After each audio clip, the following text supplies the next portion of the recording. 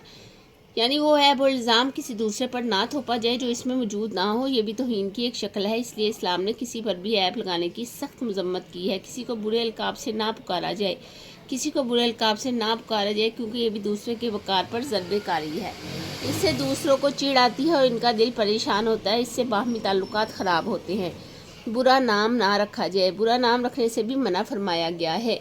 ٹھیک ہے، یہاں پر یہ بات واضح کی گئی ہے، کسی کے برا نام بھی نہ رکھا جائے، جیسے کہ ہم کسی کی غیر موجودگی میں کسی کا نام برا رکھ دیتے ہیں، وہ نہیں رکھنا چاہیے، کیونکہ برا نام رکھنا کسی کی توہین کے مترادف ہوتا ہے۔ اس آیت میں برا نام رکھنے کو ایمان لانے کے بعد بدترین جرم قرار دیتے ہوئے اس سے منع کیا ہے۔ ان چاروں مذکورہ کاموں سے بچنا چاہیے، کیونکہ یہ اخوت کے منافی ہیں، جس سے تعلقات باہمی بری طرح متاثر ہوتے ہیں۔ اس لیے اللہ تعالیٰ نے فرمایا جو لوگ ان کاموں سے توبہ نہیں کرتے وہ ظالم ہیں۔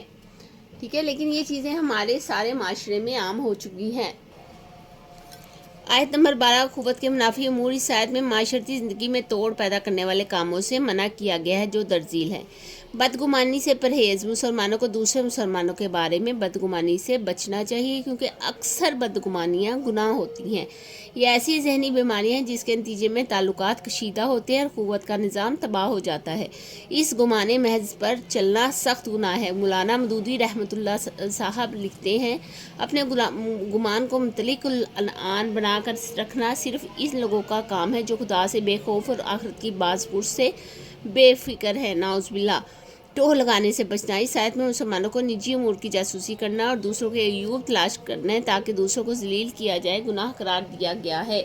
ارشاد نبی صلی اللہ علیہ وآلہ وسلم ہے کہ اگر تم لوگوں کو پوشیدہ باتوں کے پیچھے پڑ جاؤ گے تو تم انہیں اور بگاڑ دو گے۔ اس طرح ایک اور حدیث میں آپ صلی اللہ علیہ وآلہ وسلم نے ارشاد فرمایا ہے کہ کسی نے کسی کا کوئی عیب مخفی دیکھ لیا اور پھر اس پر پردہ ڈال دیا تو گویا اس نے ایک زندہ گاڑی ہوئی بچی کو موت کے منہ سے بچا لیا۔ اور یہ بھی واضح ہے کہ تجسس کی ممانعت کا حکم صرف فرد تک ہی محدود نہیں ہے، بلکہ اسلامی معاشرے اور حکومت کے لیے بھی یہی حکم ہے۔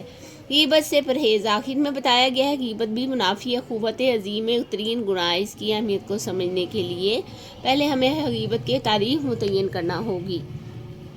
سید مودودی رحمۃ اللہ علیہ کے مطابق غیبت کی تعریف یہ ہے کہ آدمی کسی شخص کی پیٹھ کے پیچھے اس کے متعلق کوئی ایسی بات کہے جو اسے معلوم ہو تو اسے ناگوار گزرے، یعنی کسی کو اس کی غیر موجودگی میں برا کہنا غیبت کہلاتا ہے۔ اس آیت میں اس فعل کو اپنے مردہ بھائی کا گوشت کھانے کے مترادف قرار دیا گیا ہے، اور حدیث میں آتا ہے کہ غیبت